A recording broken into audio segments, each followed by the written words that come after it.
नमस्कार व्यूअर्स, मैं हूं अमीश देवगन और आप देख रहे हैं मेरे साथ आज का सुपर एक्सक्लूसिव।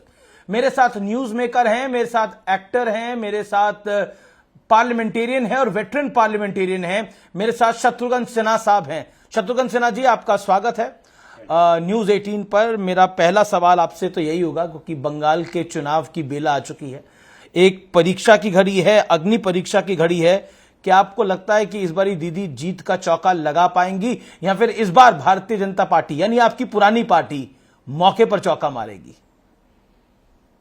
ट्राइड टेस्टेड और सक्सेसफुल पार्टी और इनकी लीडरशिप बहुत दमदार, कद्दावर, पॉपुलर, मशहूर और मजबूत आयरन लेडी, लेकिन ममता बनर्जी की पार्टी है।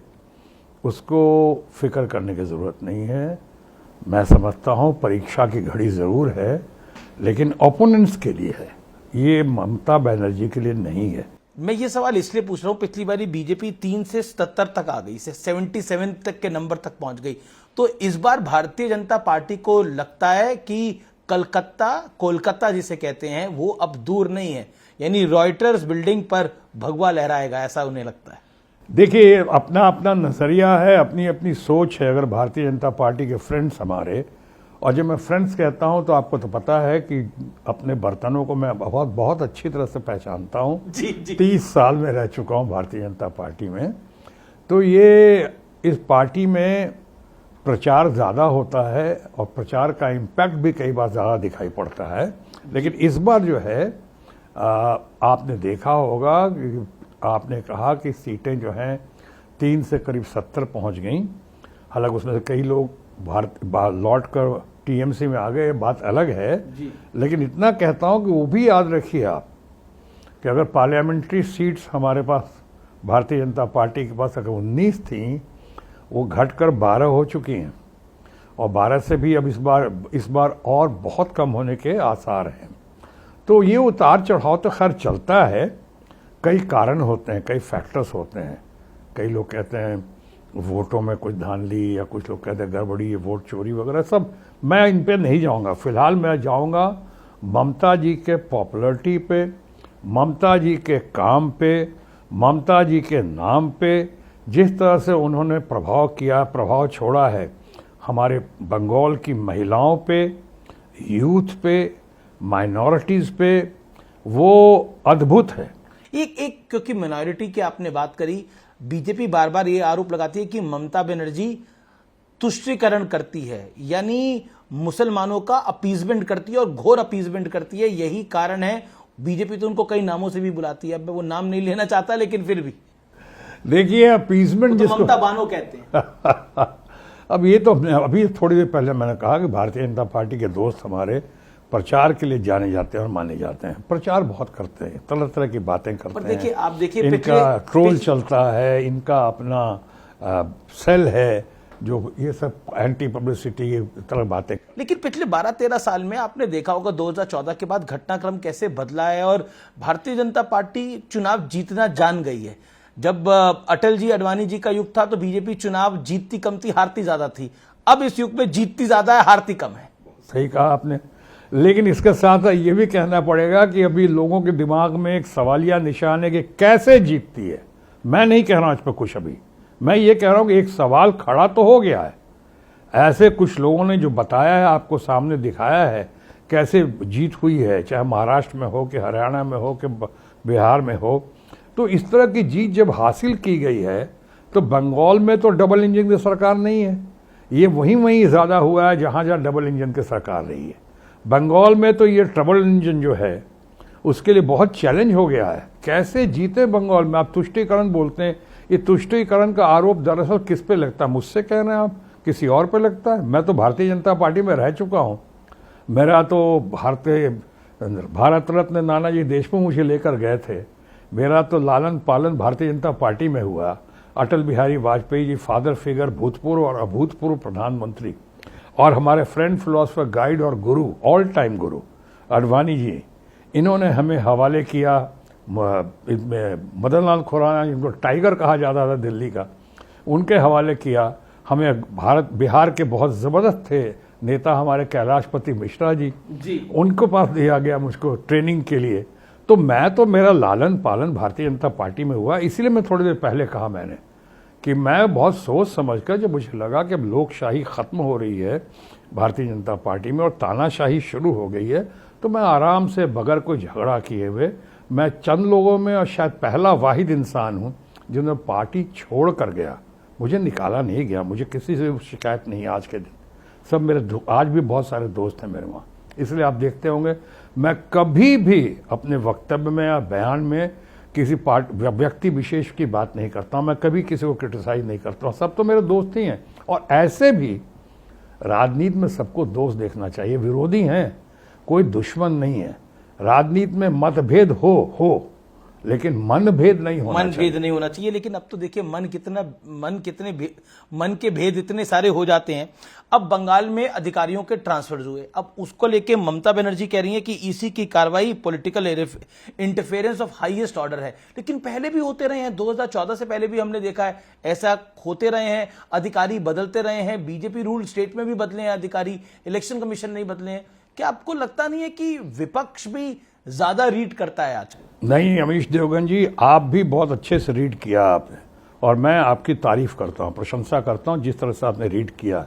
बात यह नहीं कि और जगह होता है या नहीं होता है, बात यह है कि इतना ज्यादा क्यों खास। आज ही सुप्रीम कोर्ट का आज ही बयान आया है सुप्रीम कोर्ट का कि इश्यूज तो सब जगह हैं जहां एसआईआर हो रहा है, लेकिन बंगाल में इतने इश्यूज हैं। ये तो सुप्रीम कोर्ट भी आज दंग हो गया कि इतने सारे इश्यूज और बंगाल में ही हैं।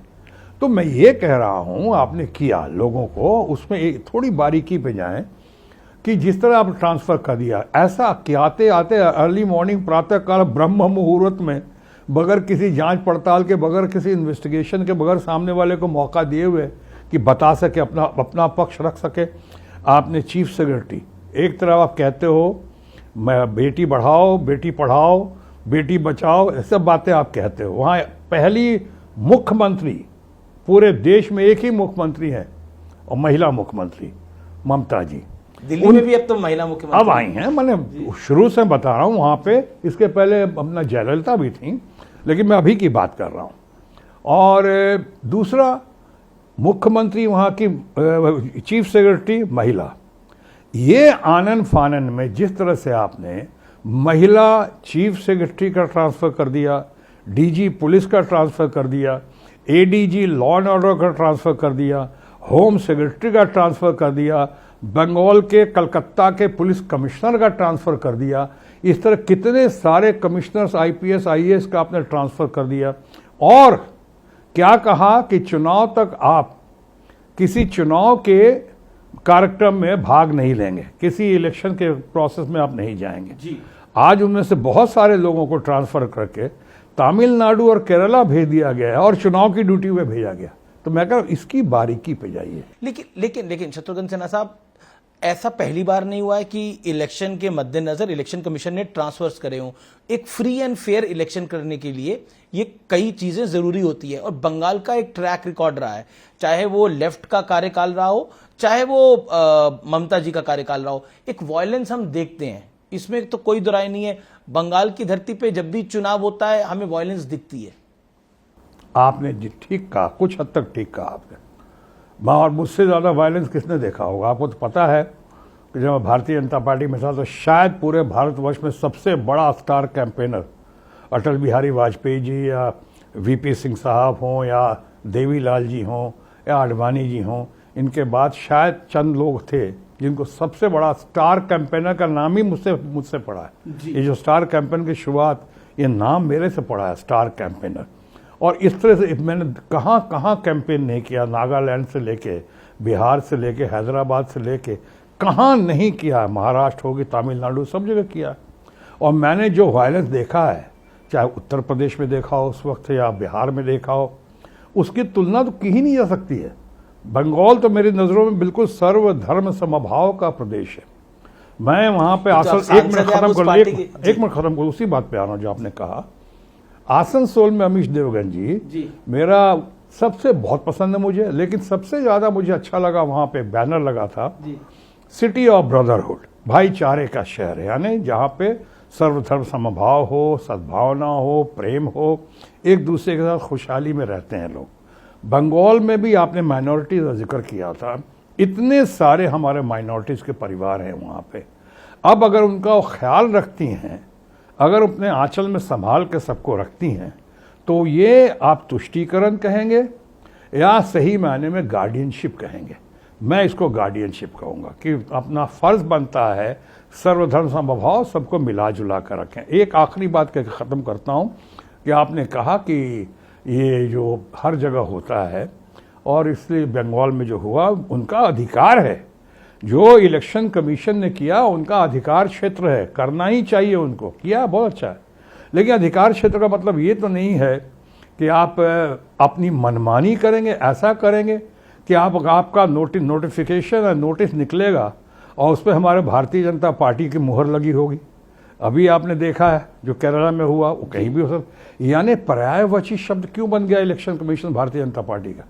इलेक्शन कमीशन का मतलब भारतीय जनता पार्टी, भारतीय जनता पार्टी का मतलब इलेक्शन कमीशन। तो देखिए ये आरोप है। अब इसके रहे तो रियलिटी टेस्ट यही हो सकता है कि अब 2014 के बाद से नरेंद्र मोदी बीजेपी चुनाव जीत रही है। ऐसा नहीं है कई राज्यों में चुनाव हारी है, बंगाल में ही चुनाव हारी भारतीय जनता पार्टी, तो इलेक्शन कमीशन खराब था क्या? छत्तीसगढ़ में चुनाव हारी 2018 में, क्या इलेक्शन कमीशन खराब था?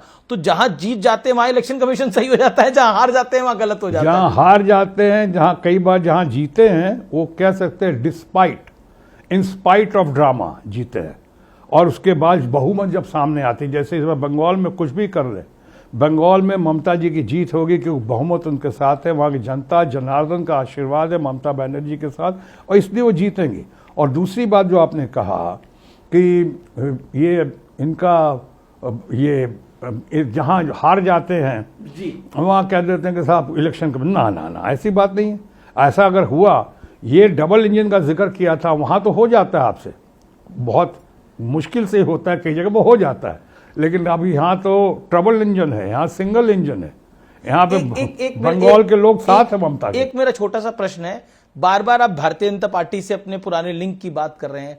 आप भरी जवानी में, मतलब जब आपका एकदम फिल्म इंडस्ट्री के अंदर आप अच्छा काम कर रहे थे, तब आप भारतीय जनता पार्टी के अंदर ज्वाइन करें। और Bharatiya Janata party ruling party नहीं थी, ऑपोजिशन की पार्टी थी। अरे हाउ नाइस। हाँ, ऑपोजिशन की पार्टी थी।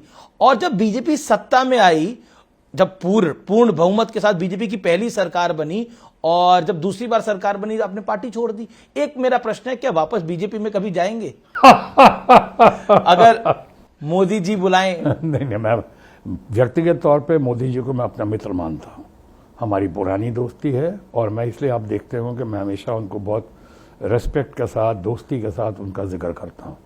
मुझे व्यक्तिगत तौर पे किसी से कोई शिकायत नहीं। अब जिन लोगों ने खेल किया मेरे साथ या खेल करने की कोशिश की, उनमें कुछ लोग अब दुनिया में नहीं हैं, अब मुझे उनसे भी शिकायत नहीं है।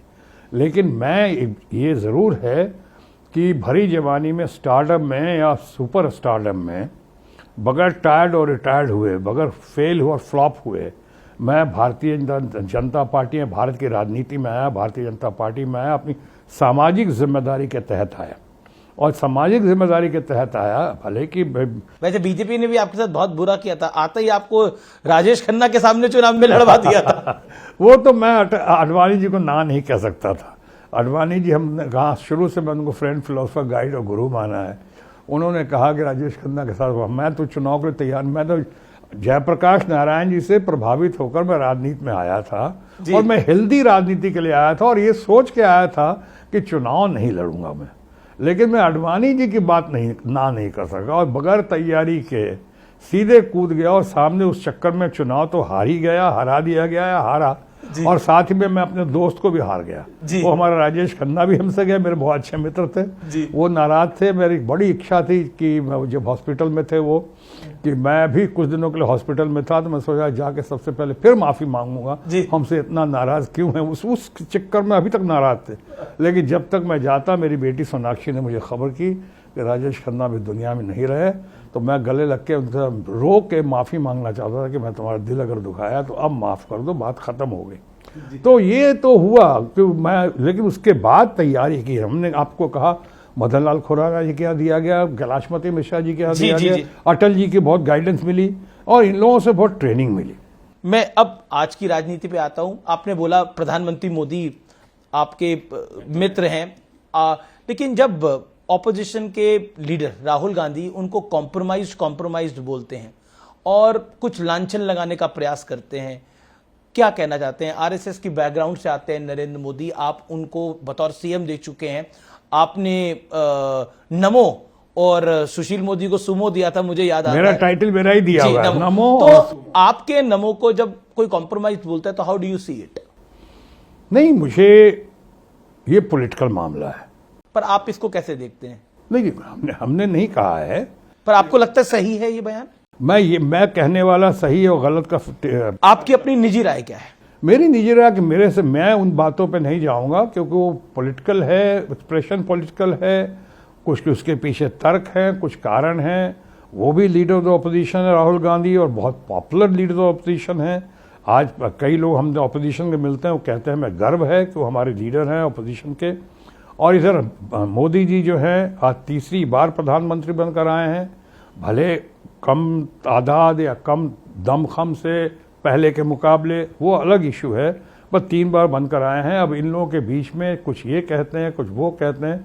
मैं इस पर फिलहाल टीका टिप्पणी नहीं करूंगा, बंगाल पे अपना फोकस रख। नहीं, बिल्कुल आप टीका टिप्पणी ना करें, लेकिन आपको लगता है कि किसी प्रधानमंत्री को कॉम्प्रोमाइज कहना सही है? एक बात बताना चाहूंगा मैं आपको जी, सरेंडर कहना सही है कि सरेंडर कर गए नरेंद्र मोदी? आपको लगता है ये सही है? पहले एक बात बताइए, इतना इसको तूल क्यों दिया जा रहा है? कोई प्रधानमंत्री होने से या कोई मुख्यमंत्री होने से, चाहे मैं भारत का हेल्थ मिनिस्टर था, उससे होने से कोई बहुत विद्वान तो नहीं हो जाता। बिल्कुल बिल्कुल ऐसा नहीं होता। मेरी जो क्वालिफिकेशन है तो वही रहेगी। पर देश का अगर प्राइम मिनिस्टर सरेंडर कर रहा है तो देश ही सरेंडर कर रहा है। प्राइम मिनिस्टर किसने बनाया है? ये तो आप उनको, आपकी बातें आपको लगता है नहीं सुनी जा रही हैं, तो आप ऐसी कुछ बातें करते हैं जो सामने वाला को चुप भी जाए, शायद इसी बहाने कुछ बोले, शायद इसी बहाने पार्लियामेंट में आए, शायद इसी बहाने कोई बयान दे। आपको लगता है चुभने के लिए सरेंडर और कॉम्प्रोमाइज शब्द बोले जा रहे हैं, चुभाने के लिए? मैं तो अपनी, आप मुझसे अगर पूछेंगे अमीश देवगन, तो मैं तो अपनी मर्यादा का बहुत ख्याल रखता हूं। आप जानते हैं मैं शब्दों का चयन और भाषा की मर्यादा का हमेशा ध्यान रखता हूं। आपको लगता है मर्यादा का ख्याल विपक्ष को भी रखना चाहिए? लेकिन आपसे थोड़ी देर पहले मैंने कहा था कि ये सिर्फ विपक्ष के राहुल का क्यों कहते हैं, हमारे बहुत सारे रूलिंग पार्टी के लोग। मैं रूलिंग पार्टी पे आऊंगा, लेकिन क्या आपको लगता है मर्यादा का ख्याल रखना चाहिए? मैं आप मर्यादा अवश्य रखना चाहिए। मैं तो हेल्दी पॉलिटिक्स के लिए आया था, आपको कहा था जयप्रकाश नारायण जी से प्रभावित होकर आया मैं, तो मैं तो चाहता था कि हेल्दी पॉलिटिक्स हो। लेकिन अब देख रहा रूलिंग पार्टी वाले भी क्या क्या नहीं कर रहे हैं। माननीय प्रधानमंत्री हमारे मित्र हैं, लेकिन तुम निकल गया मुंह से, या कुछ कह दिया, या उस समय कंट्रोल नहीं कर पाए, क्या क्या नहीं कहा उन्होंने। यहाँ पे गर्लफ्रेंड के बारे में कहा, 50 करोड़ की गर्लफ्रेंड के बारे में कहा। अमेरिका जाके उन्होंने क्या क्या नहीं कहा कि पहले शर्म आती थी, 2000 पहले जो पैदा होता था उनको लगता था कि हम लोग कहाँ पैदा हो गए, शर्म आती थी भारतीय होने का। या उन्होंने कह दिया कि वो भी सही नहीं था कि उन्होंने कह दिया कि नहीं, हाँ यहाँ पे जितनी बातें हो रही हैं भारत में, ये तो सपेराओं का देश था फलाना। मैं ये नहीं कह रहा हूँ कि उन्होंने जानबूझ के कहा, अब सामने वाले ने भी कुछ कहा, तो ये तो उनके पॉलिटिकल लोगों का और बराबरी के लोगों का, आज दोनों को आपने एक पलड़े पर डाल दिया। एक मेरा अगला प्रश्न है, क्या ऑपोजिशन के पास कोई कंस्ट्रक्टिव स्ट्रैटेजी नहीं है मोदी के खिलाफ, क्योंकि दिखाई नहीं देती? आप एक वेटरन पॉलिटिशियन है, how do you read it? कहीं ना कहीं ऐसा लगता है कि ऑपोजिशन बिखरा हुआ है, उसके पास एक कंस्ट्रक्टिव जिसे कहते हैं रिप्रेजेंटेशन नहीं है, जिसका नुकसान उनको झेलना पड़ता है। चाहे वो महाराष्ट्र में झेलना पड़ा हो, चाहे वो बिहार में चुनावी हार हुई हो ऑपोजिशन की, चाहे वो दिल्ली में हार हुई हो, लगातार हार हो रही है। हो सकता है कभी कभी पॉलिटिकल स्ट्रैटेजी जो है वो रास ना आती हो, ये हो सकता है। अब ऐसा नहीं कि ऑपोजिशन में दम नहीं है। ऑपोजिशन में अगर आप बात करें, ऑपोजिशन के लोगों पे जिस तरह से बदला लेने की कोशिश दिखी है, लोगों को दिखा है, जिस तरह से केजरीवाल को अंदर डाला गया, जिस तरह से मनीष सिसोदिया को अंदर डाला गया, और जिस तरह से बेदाग छूट कर आए और फिर से बेदाग छवि के मालिक हो गए वो लोग, जिस तरह से आपने ममता बनर्जी को इलेक्शन का आपने बात किया, शब्दों की मर्यादा, जिस तरह दीदी और दीदी और दीदी करके जिस तरह अपमान या मखौल बढ़ाने की कोशिश की ममता जी का, जिस तरह से आपने उनको संदेश खाली में बदनाम करने की कोशिश की बंगाल में, जिस तरह से आपने उनको आरजे कर मेडिकल कॉलेज का इतना बड़ा जघन्य अपराध हुआ, लेकिन उसके लिए दीदी को उसमें शामिल करने की कोशिश की, बंगाल की जनता ने मुंह तोड़ जवाब दिया। उसी तरह उन बातों का हमारे माननीय प्रधानमंत्री को या रूलिंग पार्टी को, भारतीय जनता पार्टी को, उसी तरह से यहाँ पे भी जो आप कह रहे हैं जी, वो अलग अलग स्ट्रैटेजी है। कई बार ऐसा होता है, लेकिन इंडिविजुअली हम कहेंगे हमारे लोग बहुत लर्नड है और बहुत विद्वान है, बहुत जबरदस्त है, और आज उनकी बड़ी अच्छी छवि है। जी 2029 का लोकसभा चुनाव अगर आएगा तो आपको क्या लगता है कि कौन चुनौती दे सकता है? राहुल गांधी दे सकते हैं या ममता बनर्जी चुनौती दे सकती हैं? नहीं, बहुत आपने ठीक कहा, दोनों दे सकते हैं। ममता बनर्जी एक को चूज करना, अगर एक को चूज करना हो तो उस हिसाब से मैं चूज करूंगा। बहुत दिनों से महिला प्रधानमंत्री आई नहीं है, उस दृष्टिकोण से मैं कहूंगा जैसे आज तक भारत की सबसे बड़ी स्टार प्राइम मिनिस्टर कोई हुई तो इंदिरा गांधी हुई, उसी तरह से आज अगर सुपर स्टार प्राइम मिनिस्टर कोई होगा तो हो सकता है। तो मतलब आप कह रहे हैं कि 2029 में अगर ममता लीड करें तो बेहतर होगा? मैं ये नहीं कह रहा हूं, ये तो डिसाइड करेंगे सारे एमपीज मिलकर, ये तो आप लोग डिसाइड करें, एमपीज मिलकर डिसाइड करेंगे, भारत की जनता डिसाइड तो करेगी। लेकिन आपने मेरी इच्छा पूछी, तो मेरी इच्छा तो ये कि मैं आज आप कहते हैं कि महिलाओं के लिए आरक्षण होना चाहिए, तो महिलाओं का आप 33% रुक गए। देखिए ममता बनर्जी ने अपनी पार्टी में अकेली पार्टी है जिसने 37% को ऑलरेडी जिताकर सामने ले आया। एक मेरा प्रश्न मेरा प्रश्न ये है कि इंडिया अलायंस भी है, तो आपको लगता है इंडिया अलायंस को ममता जी को लीड करना चाहिए? राहुल लीड करें या ममता लीड करें? क्योंकि राहुल जी ने लीड करा, हमने हाल देखा क्या हुआ, हार गए, तो ममता जी को लीड करना चाहिए। कोई हार गया कल, आप मुझसे बात करें, मैं भारतीय जनता पार्टी से आया हूं ना, करीब 30 साल रहा हूं भारतीय जनता पार्टी में। कुछ समय आया था जब भारतीय जनता पार्टी करीब 2 सीटों की पार्टी थी जी, 2 सीटों से बढ़ते बढ़ते 200 आए, 400 का नारा दिया, अलग बात है, लेकिन फिर भी 300 प्लस पे आ गए जी। तो ये आपने देखा कहां से कहां तक हो गए। उसी तरह से आपने ममता बनर्जी का देखा हो, कितनी कम सीटों से शुरू हुई थी और आज 35 साल, करीब 25-35 साल वहां पे कांग्रेस का शासन रहा, उसको एकदम वाइप आउट करके और वहां उनका साम्राज्य। शत्रुघ्न जी, मेरा सवाल बड़ा डायरेक्ट है, मैं चाहूंगा जवाब भी आप डायरेक्ट दे। मेरा सवाल डायरेक्ट ये है कि 2029 में ममता जी को लीड करना चाहिए, नहीं करना चाहिए? मैं मानता हूं कि ममता जी चूंकि महिला हैं और बहुत सालों से हमने किसी महिला को प्रधानमंत्री के तौर पर नहीं देखा है, और ममता जी क्वालिफाइड हैं, कॉम्पिटेंट हैं, एक्सपीरियंस हैं, ट्रायड हैं, टेस्टेड है, सक्सेसफुल है, इसलिए ममता जी को आगे आना चाहिए। बाकी तो निर्भर करेगा, डिसाइड करेगा इंडिया ब्लॉक पे, तमाम अपोजिशन पे, हमारे पार्लियामेंटेरियंस। जी, मेरा अगला प्रश्न है, अब आपके गृह प्रदेश पे है, वो बिहार पे है।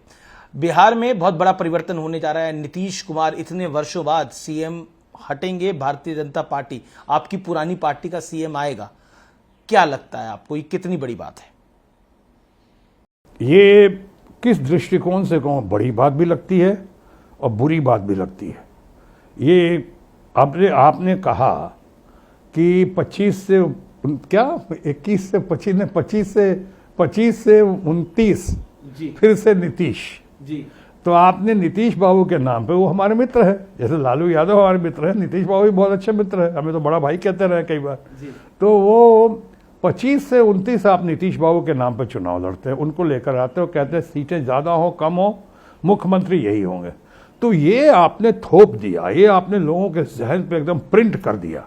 जैसे केरला में उन्होंने Bharatiya Janata party election commission के नोटिफिकेशन में प्रिंट कर दिया, मोहर मार दिया, उस तरह आपने मोहर मार दिया कि नीतीश बाबू। तो आपको लगता है बीजेपी का सीएम नहीं होना चाहिए, जेडीयू का ही सीएम होना चाहिए? नहीं, तो सिंपल बात है, मैं कहूंगा जिसकी मेजोरिटी उसका होना चाहिए।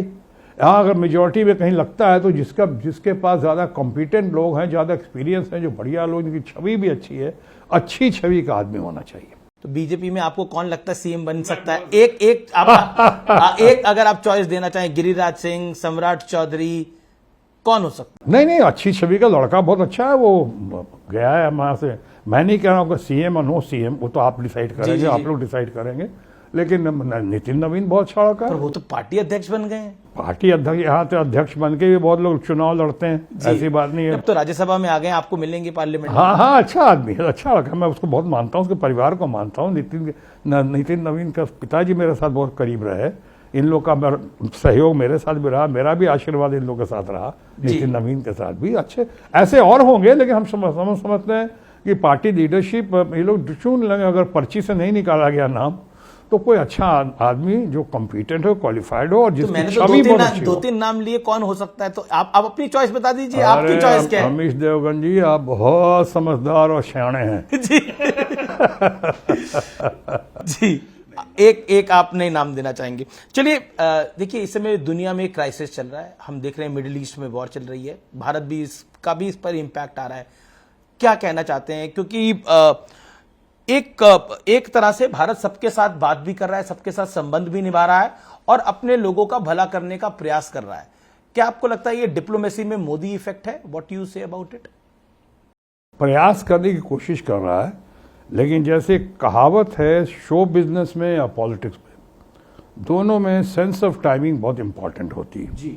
वही ये प्रयास अगर पहले किया होता, वही काम पहले किया होता, वही कॉन्डोलेंसेज आपने शांति पाठ पहले किया होता आपने, तो बात कुछ और होती। आज आपको रशिया से ऑयल भी खरीद रहे हैं, फिर से आप उनके कहने के बाद की अनुमति दे दी रशिया से खरीदो, वो तो अलग इशू है। आप खरीद रहे हैं लेकिन अब ज़्यादा दाम दे के खरीद रहे हैं महंगाई के टाइम पे, और आप उसके बाद वहाँ पे जब उनके इतने पूरे ख़ानदान को उड़ा दिया जाता है, पूरा ख़ानदान, सुप्रीम लीडर से लेके बेटी हो, दामाद हो, बच्चे हो, ग्रैंड चिल्ड्रन हो, उस पर अगर हम लोग कुछ नहीं कहते हैं, पर अफसोस तो जताया बहुत बड़ी देर कर दी मेहरबान आते आते, ये कहने की बातें हैं। उसके बाद आपने जो भी काम किया थोड़ा देर से किया। बहरहाल हमने पहले ही कहा कि देर कर दी, देर करी आने में तुमने, शुक्र है फिर भी आए तो। लेकिन इसका लाभ ये हुआ, जो कि एक्सपर्ट्स मानते हैं, डिप्लोमेटिक एक्सपर्ट, कि भारत इजराइल के साथ भी बात कर रहा है, भारत यूएस के साथ भी बात कर रहा है, भारत ईरान के साथ भी बात कर रहा है, भारत ओमान सऊदी के साथ भी बात कर रहा है, अपने हित साध रहा है। अकेला ऐसा देश है जिसकी इजराइल भी सुन रहा है और ईरान भी सुन रहा है। आपको नहीं लगता ये बेहतर रणनीति है, जहां आपकी दोनों पार्टियां सुने, जिनमें सेटलमेंट भी होनी है, वो भी सुन रहे हैं? देखिए, साथ नहीं देना भी कई बार अच्छा काम होता है। मानो आप विदेश नीति आप ज़्यादा समझते होंगे, लेकिन विदेश नीति में अगर आप नॉन अलाइन हैं, अच्छी बात है, तो फिर टिके रहिए उस पर। और उस पर मतलब ये नहीं कि आप कहीं शोक संदेश नहीं दे सकते हैं। आप उस पर हैं, अपने को दूर मत कीजिए। आप एक तरफ कहते हैं आपने बात की, आपने सबसे अभी कुछ दिन पहले तक आपने ओमान से बात कर ली, आपने सऊदी से बात कर ली, आपने गल्फ से बात कर ली, लेकिन इस बीच में ना आपने ईरान से बात की, ना आपने अमेरिका से बात की, ना आपने इजराइल से बात की। आने के बाद अब मैं कह रहा हूँ अभी कुछ दिन अभी की है ये, और की है क्या बात की है वो ज़्यादा ज़रूरी है बनिस्बत की बात की। क्या बात की आपने? देखिए, ट्रांसपेरेंसी एंड प्रधानमंत्री मोदी ने अभी कुछ दिन पहले बोला कि लोग मुझसे पूछते हैं कि इस जंग में तुम किसके साथ हो, तो वो कहते हैं कि मैं भारत के हितों के साथ हूं, और शायद यही कारण है स्ट्रेट ऑफ हॉर्मुज से हमारे जहाज आ पा रहे हैं। ये एक बड़ा कारण है। मैं बाकी मुद्दों पर आता हूं। नहीं, मैंने ये पहले बता, जहाज आ पा रहे हैं किस कीमत पे, और दूसरी बार आ नहीं पा रहे हैं। अभी बहुत सारे जहाज हमारे अटके हुए हैं वहां पे, और बुरी तरह अटके हुए हैं, और आएंगे कुछ आ पा रहे हैं, आएंगे भी, हाँ कुछ, बहुत कुछ। और जो आएंगे वो क्या कीमत चुकाएंगे, कितने लाखों लाख डॉलर देके आ रहे हैं, कि कैसे आ रहे हैं बताना पड़ेगा, सद्भावना के तहत आ रहे हैं, क्या आ रहे हैं। और आप दूसरी बात जो कहते हैं कि इनको यहाँ पे हम तो शांति के साथ है, और वो तो आप भी कहेंगे, मैं भी कहूँगा, कौन नहीं चाहता शांति, कौन नहीं चाहता सद्भावना। वर्ल्ड में लड़ाई झगड़ा कोई समाधान तो नहीं है, शांति ही जो है डायलॉग्स के जरिए वही बेस्ट सोल्यूशन है ना। वो प्रॉब्लम है ही नहीं वो, लेकिन उसमें कैसे कर रहे हैं उस पर डिपेंड करेगा ना। अच्छा, अब देखिए, आपके ना कई रूप हैं। एक आप मेंबर ऑफ पार्लियामेंट भी हैं, आप फॉर्मर बीजेपी भी हैं, करंट टीएमसी के एमपी भी हैं, जाने माने एक्टर भी हैं, सुपरस्टार टीएमसी के एमपी भी हैं। तो अब आपकी जरा एक्टर वाली हैट को आप पहन लीजिए। हाँ जी। और धुरंधर फिल्म आई है, ऐसा लग गया कि वो फिल्म आई है और ऑपोजिशन उसको पसंद नहीं कर रहा है। ऑपोजिशन कह रहा है ये क्या बना दी है फिल्म। आपने देखी धुरंधर की नहीं देखी? नहीं, ये धुरंधर 3 नहीं देखी है, धुरंधर 2 धुरंधर 2 नहीं देखी है। धुरंधर 1 देखी थी मैंने, और मैं राकेश रोशन मेरे बहुत अच्छे दोस्त हैं, निर्माता निर्देशक कलाकार, उनके फार्म हाउस पे देखी थी। मैं और शशि रंजन जो इंडियन टेलीविजन अकेडमी जिसे बैठा कर साथ देखा हम लोगों ने, और मुझे तो फिल्म बहुत अच्छी लगी। मैंने ट्वीट भी किया था, मैंने लिखा था, पढ़ा था मैंने। वो तो हमने कहा प्रोपेगेंडा नहीं, वो तो फिल्म इज ए फिल्म, जो उसमें अंदर एंटरटेनमेंट है, जो ग्रिप है, जो सिनेमैटिक ट्रीट तो है। एक जिक्र IC 814 का भी है, जब आप मंत्री होते थे, जब अटल बिहारी वाजपेयी की सरकार थी, जब वो हाईजैक हो गया था, जब अजीत डोल IB के चीफ होते थे, उसका भी जिक्र है धुरंधर 1 में। वो धुरंधर 2 में उसी जहूर मिस्त्री को जिसने IC-814 को हाईजैक किया था उसी को मारा हुआ दिखाया है। पर आखिरकार विपक्ष के लोगों को धुरंधर 2 से इतनी दिक्कत क्यों हो गई? नहीं, उन्हें प्रोपेगेंडा एजेंडा क्यों लग रहा है? नहीं, मैंने तो आपने जो अपना कहा कि आपने मेरा ट्वीट देखा था, वो ट्वीट की बड़ी बड़ी सराहना हुई थी। आप चाहें तो इस पर भी चला दे सकते हैं उसको जी। कि मैंने खुद दिल से कहा था और बहुत तारीफ की थी। मैं समझता हूं कि आज रोल मॉडल बनकर उभरा है आदित्य धर। इतना बढ़िया डायरेक्टर, इतनी बढ़िया फिल्म और ऐसी इंटरटेनमेंट, ऐसी ग्रिपिंग फिल्म हमने बहुत सदियों में नहीं देखी, शायद जमाने के बाद नहीं देखी। अभी धुरंधर 2 नहीं देखी हमने, लेकिन तारीफ बहुत आ रही है और रिकॉर्ड कमाई कर रही है। तारीफ भी आ रही है, कुछ कंट्रोवर्सीज भी आ रही हैं, लेकिन मैं इसके बारे में तभी कह पाऊंगा जब मैं देखूंगा। धुरंधर 1 आपको अच्छी लगी? बहुत अच्छी। तो अगर 1 अच्छी लगी तो मेरे को लगता है 2 आपको बहुत अच्छी लगने वाली। हो सकता है, व्हाई नॉट, हो सकता है अच्छी लगे। पर जो आपके फ्रेंड्स जी मैं बोलूंगा, जो धुरंधर 2 का विरोध कर रहे हैं, उनको आप क्या कहना चाहेंगे? नहीं, मैं जब देख लूंगा ना, एक लाइन में कुछ तो कहना चाहेंगे? आप अगर चाहते हैं कि मैं कह दूं खामोश, तो वो अभी नहीं कहूंगा। वो अभी नहीं कहूंगा, लेकिन फिल्म देखने के बाद कहूंगा। मैं देख लूंगा। अच्छा, धुरंधर 1 क्या जिन्होंने क्रिटिसाइज किया उनको आप क्या कहना चाहते हैं? नहीं, धुरंधर 1 का मैं समझता हूं जब मैंने तारीफ कर दी जी, जब मैंने तारीफ कर दी तो बात खत्म। अच्छा, तो उनको खामोश कहना चाहेंगे? नहीं, वो खामोश तो हो गया ना उसके बाद। जी। अगला प्रश्न मेरा यह है कि क्या आपको लगता है कि फिल्म्स को लेकर जो कंट्रोवर्सी क्रिएट करने का प्रयास होता है, कई सारी फिल्में आई, कंगना रनौत भी मेंबर ऑफ पार्लियामेंट है, उनकी भी एक फिल्म आई इमरजेंसी, जिसको लेकर बहुत बवाल हो गया। तो क्या आप कहना चाहते हैं फिल्मों के अराउंड जो कंट्रोवर्सी होती है, बिकॉज सिनेमा तो सिनेमा है, क्या कहना चाहते हैं? देखो, मैं सरमन नहीं देना चाहता हूं, पर अमीश देवगन, मैं आपकी बातों से सहमत होते हुए कहना चाहता हूं कि जो लोग सिनेमा से आते हैं फिल्मों में, उनको थोड़ा ब्रीफिंग मिलनी चाहिए। उनके पार्टी के लोग जिस पार्टी में हो, उनको अच्छे से ब्रीफ करना चाहिए, कैसे से बिहेवियर। किसके लिए बोल रहे हैं आप? ये किसके लिए? मैं जितने लोग फिल्मों से आते हैं, जैसे मैंने आपको थोड़ी देर पहले कहा कि हमारी ट्रेनिंग हुई जब हम आए तो, और किसने ट्रेन किया? मदन लाल खुराना ने, कैलाशपति मिश्रा जी। मेरा प्रश्न है कि जो अटल बिहारी वाजपेयी कंट्रोवर्सी होती है, जो फिल्में होती है, कुछ पॉलिटिकल फिल्में बन जाती हैं जिसको लेके कंट्रोवर्सी होती है, वो सही है या गलत है? नहीं, अगर गलत बातें हैं और उसको लेके अगर गलत को गलत कहना, सही को सही कहना, तो आपके करेक्टर का परिचायक है, तो आप कह सकते हैं। लेकिन हम अभी आपने जो 2-4 नाम लिए, मैं व्यक्तिगत तौर पे इन लोगों को मानता हूं। ये लोग स्ट्रगल करके ऊपर आए हैं, ये लोग ये मानते हैं कि जनता के द्वारा चुन के आए हैं और इन्होंने जिंदगी में स्ट्रगल किया है बहुत। तो लेकिन फिल्मों में रियल लाइफ और रियल लाइफ में अंतर होता है, उतना ही अंतर होता है जितना रियल लाइफ में और रियल लाइफ में होता है। कंगना रनौत ने अभी राहुल गांधी पर एक टिप्पणी करी, एक बयान दिया। राहुल गांधी के लिए बोला कि वो बहुत ही खराब हरकतें करते हैं, एग्जैक्टली कोट अनकोट में, बहुत ही मतलब बोला कि वो जिस तरह की हरकतें करते हैं महिला सांसद जो असहज महसूस करती हैं। एनीथिंग यू वांट टू से टू कंगना रनौत? नहीं, व्यक्तिगत मैं, आप जानते किसी पर टीका टिप्पणी नहीं करता हूँ। मैंने कहा ये लड़के जो है, बच्चे जो हैं, ये जो आए हैं, ये जो स्ट्रगल करके आए हैं, जीत कर आए हैं, इनको मेरा शुभकामना है, शुभाशीष है। लेकिन हाँ, ये ज़रूर कहूँगा कि वो जीसस क्राइस्ट का वो डायलॉग याद दिलाना चाहूँगा कि किसी पे पत्थर फेंकने से पहले अपने गिरबान में भी देखना चाहिए कि पहले वो पत्थर फेंके जिसने खुद कोई पाप ना किया हो। और आप लीडर ऑफ अपोजिशन के ऊपर ऐसी भाषा का प्रयोग करेंगे। आपने डिबेट वहीं से शुरू किया था कि जो प्रधानमंत्री के ऊपर कहा जाता है, आप प्रधानमंत्री जो कहते हैं, क्या आप हमारे बच्चे आज भी फिर उसी प्रथा को लेकर आगे चलेंगे? अपने को देखें, पहले अपने ऊपर देखें। अगर उन्होंने कोई खुद का पाप नहीं किया हो तो शायद किसी भी कुछ कह डाले तो समझ में आती है बात। लेकिन मैं या कोई भी इससे एग्री नहीं करेगा कि आप लीडर ऑफ अपोजिशन हो, कि हमारे ऑनरेबल प्राइम मिनिस्टर हो, उनके ऊपर आप ऐसी बात करें कि आप गंदा बोलें, टपोरी बोलें, तो ये बात तो सही नहीं लगती। तो कंगना जी से मुलाकात होती है तो कभी आप बोलते काश मुलाकात होती, अभी मुलाकात नहीं तो होती होगी, पार्लियामेंट में तो होती होगी। इत्तेफाक से नहीं हुई है, जूनियर है, बहुत नहीं है, लेकिन अच्छा, मैं तो कहता हूँ, मैं तो कंगना को मानता हूँ कि स्ट्रगल करके लड़की ऊपर आई है। और उसे भी कहा जा सकता है, मैंने पहले भी कहा, she is a self made girl. लेकिन अब जरूरत है उनको, चाहे उनके जैसे लोगों को, कि थोड़ी ट्रेनिंग मिले, थोड़ी ब्रीफिंग मिले, समझ बूझ कर बोले। कभी किसानों को, महिलाओं के बारे में कुछ बोल जाते हैं, वो भी अच्छा नहीं है, किसी के बारे में ऐसे नहीं। जी, तो क्या राजनीति का इस सियासत का धुरंधर आप नरेंद्र मोदी को मानते हैं, नहीं मानते हैं? हाँ, धुरंधर अपने, अगर आप कहें रूलिंग पार्टी का तो मैं मानता हूँ धुरंधर, और अभी अगर आप कहें ऑपोजिशन में तो राहुल गांधी को धुरंधर मानता हूँ। और अगर आप ये तो आप पॉलिटिकली बिल्कुल नहीं करेक्ट हो जाते हैं। इसलिए कि वो भी लीडर ऑफ ऑपोजिशन है, कैबिनेट रैंक है जी।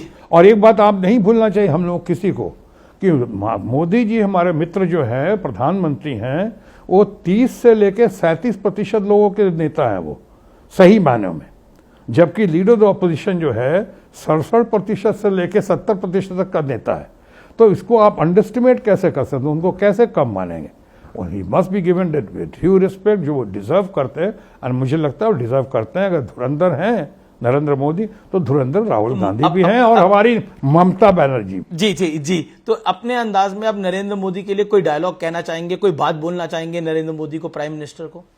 हाँ, नहीं, वो तो मैं यही कहना चाहूँगा कि लोग ऐसा सोचते हैं तो क्यों सोचते हैं कि लश्कर भी तुम्हारा है, सरदार तुम्हारा है, तुम झूठ को सच लिख दो, अखबार तुम्हारा है, इस दौर के फरियादी जाएं तो कहाँ जाएं, कानून तुम्हारा है, सरकार तुम्हारा है। और अगर आप राहुल गांधी के लिए कहना चाहें जी, कि राहुल गांधी को कहना चाहें, तो अब जो राहुल गांधी का जो तेवर देखता हूं, तो मैं कह सकता हूं एज एन ऑब्जर्वर कि आबरू पे आंच आए अगर तो टकराना जरूरी है, जो जिंदा हो तो फिर जिंदा नजर आना जरूरी है। ये आपको लगता है? एक सवाल, आपके फेलो मेंबर ऑफ पार्लियामेंट है कीर्ति आजाद, टीम इंडिया के कप्तान, अपनी ट्रॉफी लेके हनुमान मंदिर गए, उन्होंने उसको शेम टीम इंडिया लिख दिया।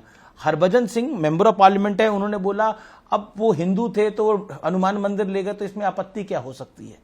वो भी मेंबर ऑफ पार्लियामेंट है, क्या कहना चाहते हैं इस पूरी कंट्रोवर्सी? देखिए, मैं व्यक्तिगत तौर पे कीर्ति आजाद को बहुत मानता हूं, छोटे भाई समान मानता हूं। उनके पिताजी जो देश के चंद बहुत अच्छे नेता, भगवजा आजाद जी गजब के नेता थे। लेकिन ये बयान देना चाहिए नहीं, तो मैं नहीं कह सकता हूं, मैंने सुना नहीं है। नहीं, ट्वीट करा उन्होंने, ट्वीट कराई, वो ट्वीट भी मैंने पढ़ी नहीं है। पर मैं आपको बता रहा हूं ये करा। क्या आपको लगता है इन सब चीजों को अवॉइड करना चाहिए? भारत वर्ल्ड कप, विश्व कप जीत के आया है, बड़ी बात है। भारत विश्व कप जीता, ये बड़ी बात है भारत के लिए, और सेकेंड टाइम जीता, इसका सेलिब्रेट करना चाहिए। शेम टीम इंडिया क्यों? मैं नहीं जानता, और मैं कीर्ति के बारे में कुछ नहीं कह सकता। मैं कीर्ति को बहुत मानता हूं। जी, आखिरी 2-3 सवाल हैं। क्या आपको लगता है कि आपके मुताबिक भोजपुरी इंडस्ट्री की मैं बात कर रहा हूं, रवि किशन, मनोज तिवारी, पवन सिंह, खेसारी लाल, इन सब में से बड़ा स्टार कौन है? एक अगर आप किसी को चुनना चाहेंगे तो, रवि किशन, मनोज तिवारी, पवन सिंह या खेसारी लाल? आप मुझे, ये लोग मुझे बड़े भाई समान आदर देते हैं, सब बड़े अच्छे हैं, बहुत बड़ी इंडस्ट्री हो गई। अरे खेसारी लाल भी बहुत अच्छा लड़का है। रवि किशन को तो मैं बहुत, रवि किशन को बहुत शुरू से बहुत मानता रहा हूँ।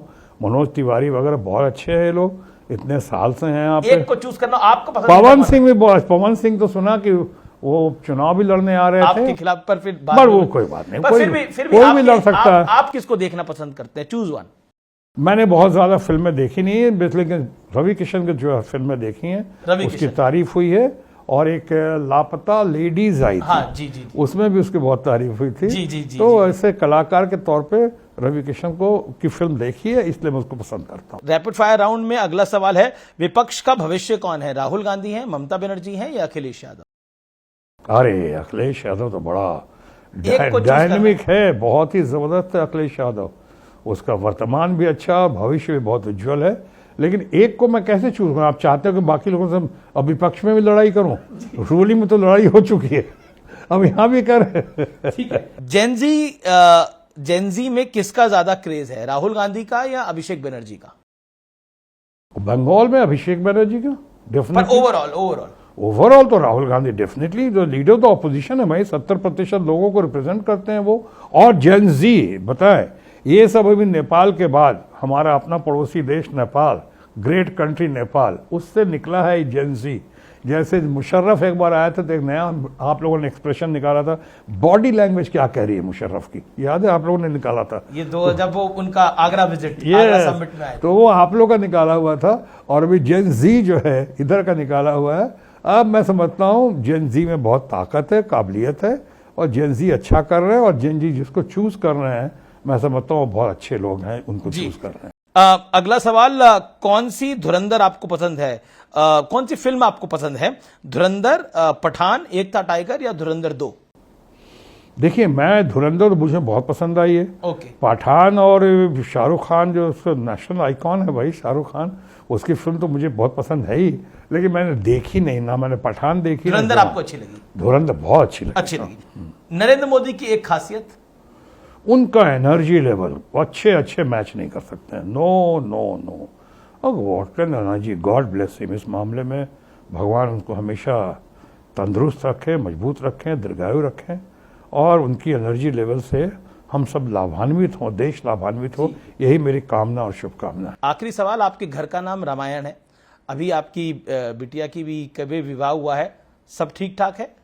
बिल्कुल ठीक ठाक है, बहुत अच्छा। लेकिन आप अमीश देवगन स्टाइल में इस सवाल को आप आखिरी में लाए हैं, तो मैं थोड़ा सा इसका जवाब दे ही दूं कि हम बहुत खुश हैं। सोनाक्षी की जो शादी हुई है, मेड फॉर ईच अदर लगते हैं दोनों। जहीर उनका जो हस्बैंड है और Sonakshi, they look absolutely made for each other. और सबसे बड़ी और सबसे अहम बात यह है अमीश देवगन जी कि हमने जो कुछ भी किया है, कोई गैर कानूनी काम नहीं किया है और संविधान के खिलाफ नहीं किया। बच्चे जवान हैं, बच्चे एडल्ट हैं, अगर उनकी पसंद है, वो खुश हैं, तो मियाँ बीबी राजी, तो क्या करेगा काजी। ठीक है, अच्छा, हमें उनका साथ देना चाहिए बच्चों को। मैं होल हार्टेडली और आपके चट्टान की तरह उनके साथ हूँ। और आपके दोनों बेटे? लावर कुश बहुत अच्छे हैं। मैं बहुत भाग्यशाली हूँ कि आज के ज़माने में भी जन जी का भी जिक्र किया, उसको भी देखते हुए आज के लोग जिम कल्चर में हैं, अपनी फिल्में बना रहे हैं, अपना काम कर रहे हैं, बहुत अच्छा कर रहे हैं, और बहुत लो की रहते हैं और हाई की परफॉर्मेंस दे रहे हैं।